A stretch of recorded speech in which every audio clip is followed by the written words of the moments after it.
is quite shocking. क्या उनके और मुख्य इलेक्शन कमिश्नर के बीच में कुछ मतभेद आ गए हैं? Just before the election declaration, election commission has been resigned. क्या ये इलेक्शन कमिश्नर भी इस्तीफा दिया है ताकि वो चुनाव लड़े बीजेपी की टिकट पर? What is happening in this election commission? हमारे संविधान पर एक ये आक्रमण है। It is quite shocking.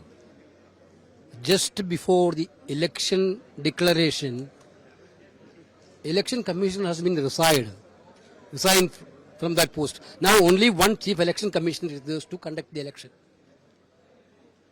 What is happening in this election commission? The entire country is anxious. I think that this government of India didn't want a free and fair election at all. Earlier they changed the Chief Justice from the selection body of the election commissioner and commissioner. In place of the Chief Justice of India, they put a cabinet minister. Now election commission become the decision of making election commission become one of the government affair. Now, surprisingly, just before the elections declaration, one of the election commission is also resigned. This is shocking news for the country. Total transparency lost in this process. How can we believe in this process? This is very much shocking. कल अरुण गोयल जी ने इस्तीफा दिया। मेरे मन में 3 कारण आए। पहला कारण, क्या उनके और मुख्य इलेक्शन कमिश्नर के बीच में कुछ मतभेद आ गए हैं? क्या उनके और मोदी सरकार जो फ्रंट सीट में बैठकर ड्राइविंग करती है सभी संवैधानिक संस्थाओं की, क्या उनके बीच में कुछ मतभेद आ गए हैं? दूसरा मेरे मन में ये आया, व्यक्तिगत कारण हो सकते हैं, व्यक्तिगत कारण बिल्कुल हो सकते हैं उसकी वजह से।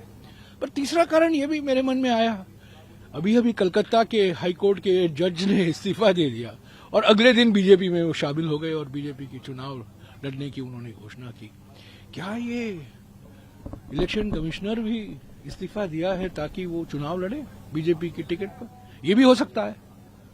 तो अगले कुछ दिन में स्पष्टीकरण तो आएगा, पर मेरे मन में ये 3 सवाल उठे और तीनों सवाल व्यक्तिगत कारण को हटाइए, मेरे 2 सवाल जो मेरे मन में उठे हैं, एक तो वो चुनाव लड़ेंगे और दूसरे ये मतभेद हैं, ये हमारे लोकतंत्र को कमजोर करता है।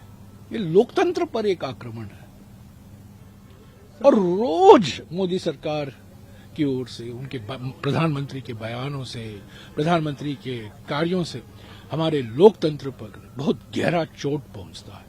हमारे संविधान पर एक ये आक्रमण है।